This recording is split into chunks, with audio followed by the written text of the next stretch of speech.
Salam budaya, Rahayu. Teman-teman sebangsa dan setanah air, hari ini saya, Kang Rofik, tukang ngeluyur, mengajak kalian touring sejarah ke makam Panembahan Ratu II, yang juga dikenal sebagai Panembahan Girilaya. Di perbukitan Girilaya, Bantul, daerah istimewa Yogyakarta, terbaring seorang sultan yang kematiannya menyisakan dendam dan pengkhianatan yang mengguncang hubungan dua kerajaan besar, Cirebon dan Mataram. Bagaimana kisahnya? Mengapa Panembahan Ratu II dimakamkan jauh dari Cirebon, tanah kelahirannya? Kita akan menelusuri jejak sejarah yang penuh dengan intrik, politik, dan kematian yang misterius. Awal mula ketegangan Cirebon dan Mataram. Sejarah hubungan antara Cirebon dan Mataram sejatinya dimulai dengan hubungan harmonis.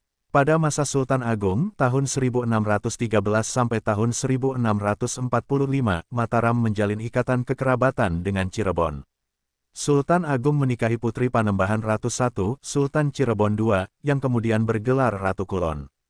Dari pernikahan ini lahirlah Pangeran Alit, seorang pangeran berdarah Mataram dan Cirebon, yang seharusnya menjadi pewaris tahta Mataram. Namun, ketika Sultan Agung wafat pada 1645, tahta justru jatuh ke tangan putranya dari istri lain, Amangkurat I. Pangeran Alit merasa dikhianati. Ia mencoba merebut tahta, tetapi pada 1647, pemberontakannya berakhir tragis, ia terbunuh di dalam istana sendiri. Kematian Pangeran Alit memicu kemarahan Cirebon. Bagaimana mungkin seorang cucu Sunan Gunung Jati dan keturunan langsung Ratu Kulon dikhianati dan dibunuh oleh saudaranya sendiri?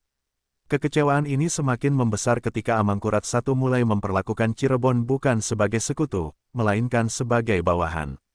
Naiknya Panembahan Ratu II dan sikapnya terhadap Mataram. Pada 1649, Pangeran Putra diangkat menjadi Sultan Cirebon III dengan gelar Panembahan Ratu II. Namun, naiknya ia ke tahta bukan hanya soal pergantian pemimpin. Itu adalah peristiwa politik besar yang menandai awal dari ketegangan berkepanjangan antara Cirebon dan Mataram. Amangkurat I mencoba menenangkan situasi dengan menikahkan putrinya dengan Panembahan Ratu II. Tetapi Sultan Cirebon menolak menjadikan putri Mataram itu sebagai permaisurinya. Ini bukan sekadar masalah pribadi, keputusan ini adalah simbol bahwa Cirebon tidak lagi menaruh kepercayaan pada Mataram. Namun, Amangkurat I tidak tinggal diam. Ia semakin menunjukkan kekuasaannya yang absolut, menindas siapapun yang melawan. Ia bahkan memaksa para pemimpin Cirebon untuk bersimpuh di hadapannya seperti seorang abdi, sebagaimana tercatat dalam naskah Mertasinga. Penghinaan ini memancing amarah para bangsawan Cirebon seperti Ki Arya Jagastaru, Ki Tandamuni Wandu Haji, dan Arya Salingsingan, yang mengusulkan agar Cirebon melawan. Tetapi Panembahan Ratu II menolak. Ia tetap berpegang pada pesan Sunan Kalijaga bahwa Cirebon harus mengikuti arahan Mataram. Namun, kesabaran Cirebon semakin diuji ketika banyak bangsawan Mataram yang melarikan diri dan meminta perlindungan di Cirebon. Antara tahun 1649 hingga 1662, sejumlah pembesar Mataram seperti Arya Angkasa Manca, Arya Dirja, dan Gedeng Kiring Manca mencari suaka di Cirebon. Ini semakin membuat Amangkurat I geram. Ia melihat tindakan Cirebon sebagai bentuk pemberontakan terselubung.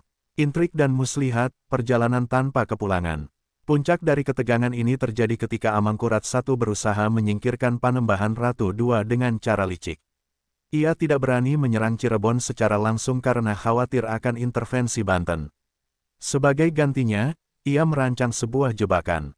Menurut naskah Mertasinga, seorang kapten Belanda bernama Kapten Etal dikirim ke Cirebon dengan sebuah misi, membujuk Panembahan Ratu II untuk mengunjungi Mataram.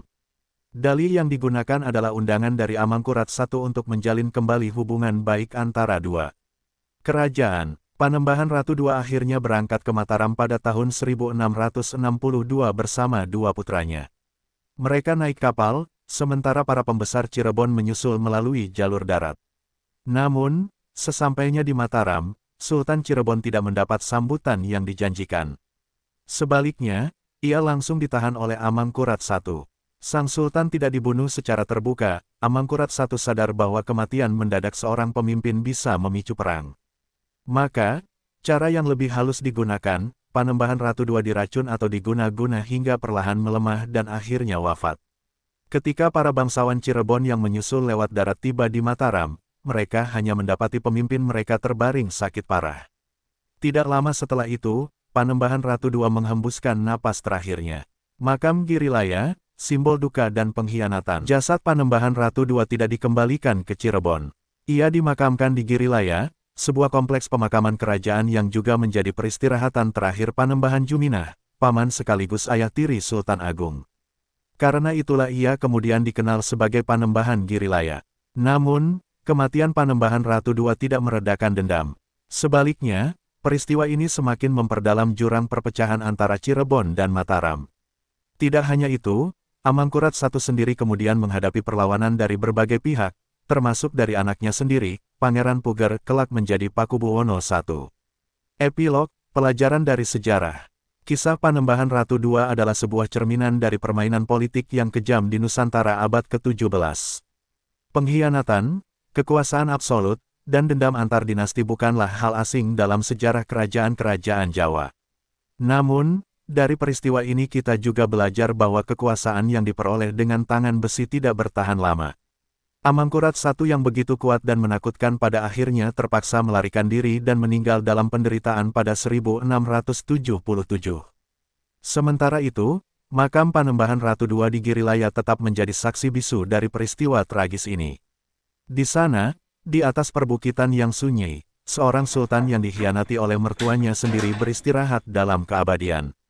Demikianlah touring sejarah kita hari ini, semoga kisah ini memberi pelajaran bagi kita semua. Sampai jumpa di petualangan sejarah berikutnya. Aku touring sejarah, menelusuri jejak di antara raja, pejuang dan mahakarya megah. Bukan sekadar jalan, ini perjalanan jiwa, mencari makna yang hampir sirna.